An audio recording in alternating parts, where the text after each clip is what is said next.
The dynamics of blended families are always complex. There are lots of factors that come into play when two people decide to intertwine their lives, and those could potentially become points of contention when things just don't turn out as expected.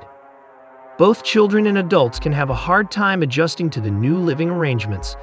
They can express jealousy or resentment towards the new participants in their lives. For the parents of children, differences in parenthood approaches are an overly common problem when it comes to the input of the step-parent, and the financial struggle that could come along with such a mixed group with different necessities can cause several backs and forths within the home. In today's case, we'll discuss how these failed dynamics caused irreparable damage to two families. Marlon Joseph's anger issues finally got the best of him and turned him into the first person in several years to be sentenced to death in sunny Palm Beach County, Florida.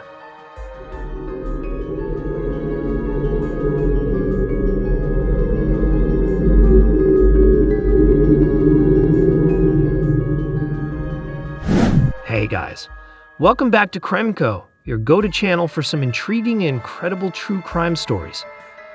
Before we continue with today's case, remember to subscribe to our channel, hit the like button, and turn on the notifications. So buckle up and get ready to go on a wild ride with us. Florida, the home of fantastic beaches and crowded streets, is the place where today's case takes us. People would never imagine that in such a sunny city, there was a shadow of horror about to take over its streets. In the heart of the city of Palm Beach, a young woman called Katerina Crowell and her daughter Kara Inglet were starting a new chapter of their lives. Crowell had found love in a woman named Robin Denson, and both women decided to share the rest of their lives together. Crowell and her daughter moved in with Denson, who was already living with part of her family. Little did Crowell know that in that house, she would meet the man who would end both hers and her daughter's lives.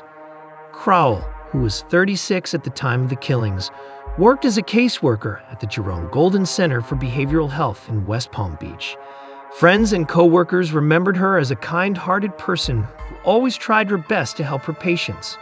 Her partner, Denson, stated that Crowell was the sweetest person she had ever known, and she would even take the shirt off her back if there was someone who needed it more than she did. That's the type of woman Crowell was, an amazing, heartfelt soul who loved to help anyone who needed it. And Kara, her sweet little daughter, was just as wonderful as her mother. She was extremely gifted in the arts and had a funny, bubbly personality. Both Crowell and Kara had a quiet living arrangement with the rest of Denson's family most of the time. Of course, with such a living situation, there were some falling outs and fights, especially between Denson's son, Marlon Joseph, then 26, and Crowell. He had moved into his mother's house about 10 months before the events. The main cause of their fights was Kara's behavior towards one of Joseph's daughters, Katerina, who was then 8 years old. The girls, being kids, used to play together like normal kids would. Perhaps, since Kara was a bit older, some bickering happened between the girls, causing Joseph to be upset about it. Of course, someone as a parent would be upset about their kid fighting with another. But most of the time, kids just play and fight about some toy or another game, and then they became friends again like nothing happened. It seemed like this was something that usually happens with these girls, but this time Joseph said that the next time something happened between them, he would take care of it.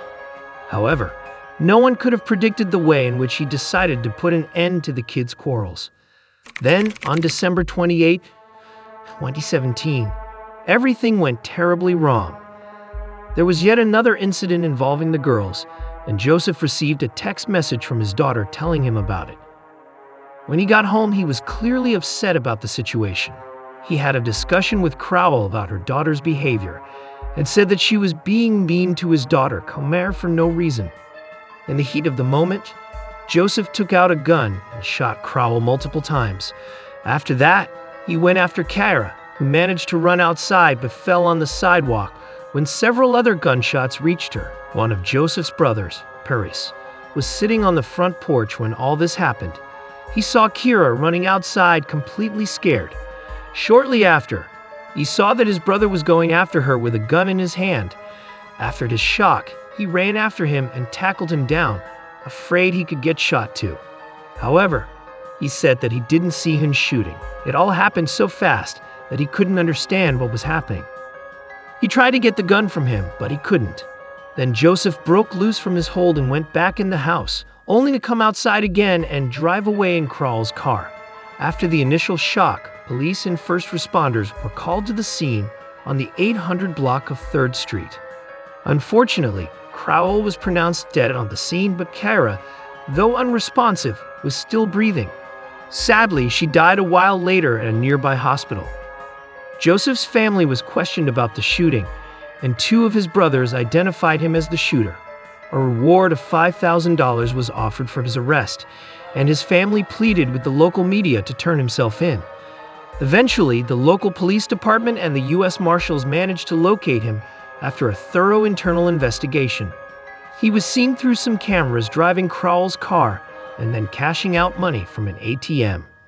On January 2, 2018, Joseph was found at an apartment complex on Federal Highway in Lake Worth, Florida, and taken into custody. He was charged with 2 counts of first-degree murder, with an aggravator of one of his victims being less than 12 years of age and denied bond. Joseph's case dangled between a criminal court and a mental health court. His lawyer stated that Joseph assaulted him during a jail visit, fracturing his nose, which contributed to his argument that his client was not mentally capable of standing trial in court and should stay in a mental health facility. After months of therapy and surveillance at this facility, a judge determined that Joseph was fit to stand trial, according to court documents. On February 20, 2020, Joseph's trial began, and more details about his past were made public. In December 2014, Joseph had been sentenced and had already served time in prison for battery on a child. It came to light that, at the time of the killings, he was on probation, which was set to expire on November 4, 2018. During the trial, every time Joseph was asked something, he simply answered that he didn't kill anybody, and then pleaded the Fifth Amendment. Whoever pleads the Fifth in the trial indicates that they're exercising their right to remain silent and not incriminate themselves. In simple words, it allows them to refuse to answer questions during a criminal trial to avoid accidentally confessing to the crime. This move by Joseph's defense deeply angered Crowell's family. It was absolutely insane that he had the determination to mercilessly kill an innocent child and then sit in the stand with an arrogant attitude and not even answer a question. One of the most relevant testimonies came from Jeshema, one of Joseph's daughters, who was also in the house at the time of the killings. She said that her father and Crowell had been arguing several times before, and that her father had told Kyra that she had only one more chance to make him mad, or else he would do something about that bad attitude she had. She said in her statement that she was showering when she heard multiple gunshots and an agonizing Crowell screaming for help and for someone to call 911. While mustering up the courage to get out of the bathroom, she heard a final shot and then silence. She didn't hear Crowell again after that, so she got out and saw her lifeless body. Kamer ran to her, terrified to death, and told her that their father had shot not only Crowell but also Kyra. So they ran to hide under a bed and called 911 from their father's cell phone, who must have dropped it in between the chaos he provoked. When Crowell's father took the stand, he was visibly disturbed, and he spoke directly to Joseph. He said that those bullets you fired, Mr. Marlin, those bullets are still moving. They didn't stop in the bodies of our own children. You destroyed multiple lives, even those in your own family. But Joseph couldn't be bothered. He didn't even look at Mr. Crowell when he continued to ask him why he killed Crowell and Kyra over and over again. He just wanted some closure for his grief, but Joseph was a coward who couldn't own up to what he did. Finally, Mr. Crowell said that because he was a Christian, he didn't hate him. He just said to him that he deserves nothing less than what is coming your way. When it was time to hear the autopsy report, everyone in the room went quiet. It was absolutely devastating and shocking to hear the details about how Crowell and Kyra died. The medical examiner who took care of the autopsies revealed that Crowell received multiple gunshot wounds to different parts of her body, including the back of her right hand, which was a defensive wound, her stomach, left calf, chest, the back of her head, and forehead. This last one was fatal. The bullet broke her skull and destroyed her brain. Kira also showed several gunshot wounds to various parts of her body: her left buttock, lower back, the side of her head, and the back of her head. This last wound to the back of Kyra's head was the fatal one. The bullet entered the back of her head and exited her forehead, causing severe damage to her skull and brain. Knowing the extent of Crowell's and Kyra's wounds, it's really hard to fathom what led to this type of action. Was it really over some kids' fights? It seemed probable that Joseph had other reasons to unleash his anger with such brutality, although he never stated which ones those were. His motives remain unclear to this day. On February 24, 2020, a jury found Joseph guilty of first-degree murder with a firearm on both counts. 2 days later, on February 26, the jury unanimously recommended the death penalty.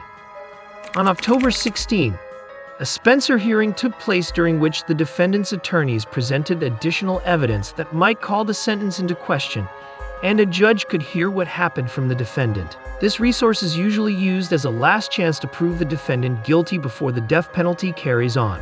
On October 19 of the same year, the trial court followed the jury's recommendation, and Joseph was sentenced to death.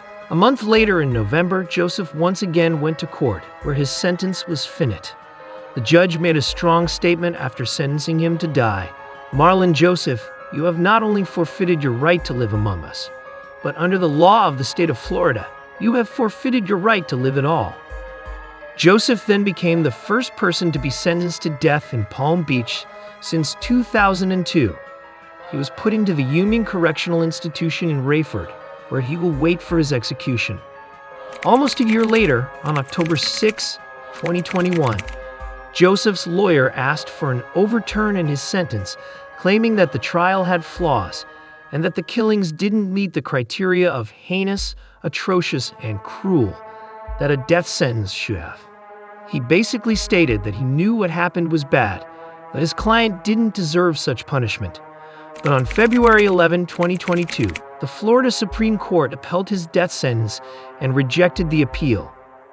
Where did that lawyer get the audacity to state in court that what Joseph did was bad, but not bad enough to warrant the maximum punishment? He killed Crowell in cold blood, and then he ran after Kyra to kill her too. That's no mistake. That was an execution. He was perfectly aware of what he was doing, and he should be accountable for what he did. The fact that he deserved the punishment he got is simply out of the question. If Joseph didn't have anything to hide, he wouldn't have run away and stayed hidden like he did. As simply as that. After several years, Crowell, Kyra, and their loved ones finally got the justice they deserved. Despite the fact that Denson was obviously heartbroken over her son's conviction, she never denied his guilt. She loved her son, but she also loved very much Crowell and Kyra. The day of the killings, she didn't just lose her girlfriend and stepdaughter. She also lost her son, and it was a heartache that she would have to live with for the rest of her life. Unfortunately, it's not common to see cases like this or other violent cases within blended families. Adjusting to new family dynamics can be hard, especially when little kids like Kira and Kamer are involved.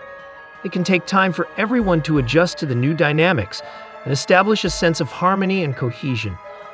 That's why open communication, patience, empathy, and seeking professional support when needed can help address the challenges and strengthen the bonds within the family so that every child can grow in a healthy environment. Thanks again for joining us in this story. Before you go, let us know what you think about this incredible case in the comment section. We'll see you again in the next one.